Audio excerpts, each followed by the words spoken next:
This is for all of you, my beloved viewers and listeners of wonderful Filipino song, which was made famous by Tina Paner.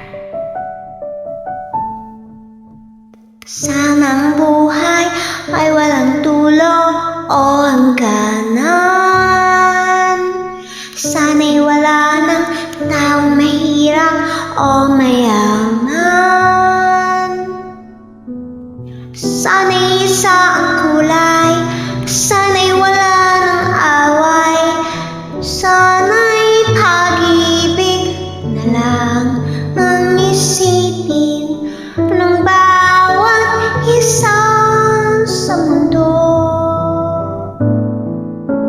Sana'y pag-ibig na lang ang isipin sa